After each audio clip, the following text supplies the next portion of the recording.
Samahan niyo nga po pala akong gumawa ng aking version ng spicy pork dinakdakan.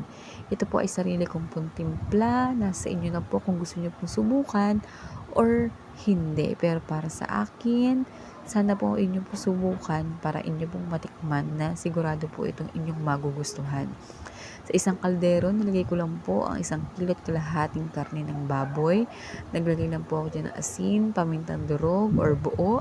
Nilagyan ko po kasi ng durog, dahon ng laurel, at isang buong ulo ng bawang na akin lang pong dinikdik. Ayan po, pakukuluan lang po natin siya hanggang lumambot po ang ating karne ng baboy. Siguro po inabot po yan ng kulang-kulang 1 oras bago po siya lumambot. Ayan po. No, baligtad-baligtarin lang po natin ang baboy para maging